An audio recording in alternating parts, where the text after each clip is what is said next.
Not my words, don't shoot the messenger. This is the message coming out of the club this morning. I opened up the laptop, as I usually do, clicked on Claret Hugh, and the article... Well, I'll read the article to you and then see what you think, and then we'll discuss it afterwards. It says, Hammers increased expectations next season. West Ham have upped their bottom line scenario from top 10 to top 7 as the new season approaches.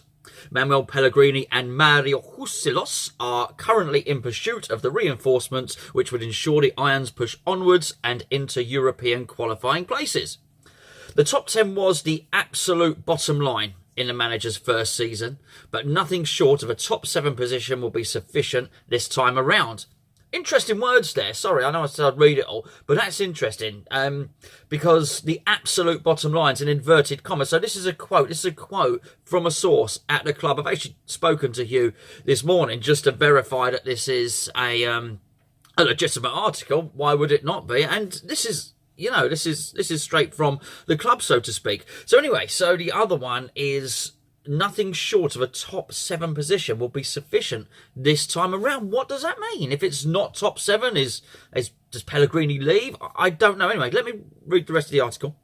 Injuries and bad decisions are all well and good, but there can be no excuses this time, and the manager is focused entirely on the job in hand for the 2019-2020 season, obviously offering up the mitigation there that he was dealt a bad hand in terms of injuries. Or having said that, if you'd have listened to when we did our 24-hour stream when Gio spoke to the H list, he was certainly of the mindset that actually some of the selections and some of the players that we chose, like Yarmolenko, was not bad luck that Yarmolenko was injured. He had a history of being injured. Wilshere has a history of being injured. But anyway, that's the mitigation offered up for it only being a top 10 finish. So clearly somebody, a top insider at the club, is thinking that they were expecting maybe a little bit more than top 10. But that was the bare minimum for last season.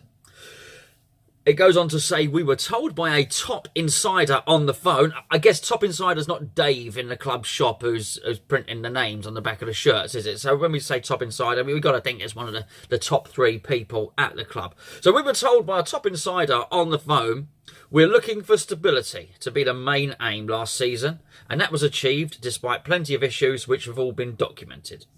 The absolute bottom line was a top 10 position, but this time it's top 7 or bust.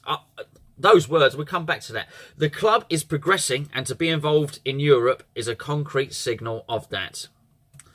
That is entirely the agenda for the new season, along with better and better football, which we've been seeing anyway.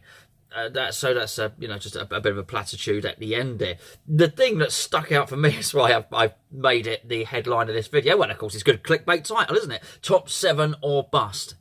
Or bust? What does or bust mean? I don't know. That's is that a threat? Is it a suggestion? But what really interests me is, why would they be having such high expectations? Are we going to spend enough to ensure that we finish top 7? Wolves are going to spend. Leicester are going to spend. Watford are going to spend. Everton are going to spend. Some of whom may all spend more than us. If we have 30 million... plus the 10 we've recouped. Rumours have it that Obiang's going to be on his way today. He's on his way today. The rumour came out today that Obiang's going to be on his way. Let's say we have 50 million to spend. It's not beyond the realms of possibility that all the clubs I just mentioned will have more money to spend than us. So how are we going to get top 7? And at the outset, it looks unrealistic. I'd very much like to know what you guys think about it in the comments below, of course. But it sounded like a bit of a veiled threat. Was it just me? Did you get that from the article? As I say, don't shoot a messenger. I'm just reporting what's been said. As Hugh's just reporting what he's been told. But I found it very, very interesting. And that's, well, does that get back to the manager? Does the manager know that? And this is where we come to another point. I initially thought about it, and I thought, well, that's nigh on impossible. We've got 50 million. How are we going to get top 7? We're just not going to be able to spend the money. But we do have a card up our sleeve, and a card up our sleeve is Pellegrini. And it's something that cannot be dismissed here. We are paying top dollar for Pellegrini. And when I say top dollar, does Guardiola earn more than Pellegrini? Yes. Does Klopp? Yes. Surrey, yes. Does Emery? Maybe. I'm not entirely sure. I believe that Pellegrini's on 8 to 9 million a year. Is Emery on that? I'm not sure. Is Pochettino? It's going to be there or thereabouts. Is Solskjaer? No, there's no way Solskjaer's on as much money as Pellegrini.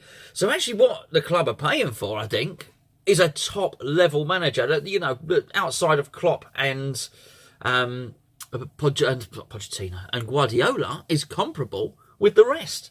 So maybe they are thinking, well, that's got to be worth some additional points. And maybe they're probably thinking, well, hold on, if you don't deliver this, you're off. I don't know. I'm trying to read between the lines. And unfortunately, when quotes are made like this, you've got to read between the lines. Because there's nothing precise. It's not saying if Pellegrini finishes 8th, he's sacked. That's not what it says. It's saying bottom line. An absolute must. And using words like that. So it's very, very interesting. I thought this was far more interesting than a lot of the other stuff that we're getting at the moment, being linked to players left, right and centre. I still do believe that a lot of this is smoke and mirrors. I'm not convinced when you hear these John Joe Shelby things, Costa Fortunas or whatever his name is, Daniel Sturridge, all these people. I just think it's smoke and mirrors. I really do. I do actually firmly believe that we've got a couple of really good signings coming in. Otherwise, why would there be this massive expectation for top 7? Surely whoever's leaked the news it's not silly. They can see what the other clubs are doing.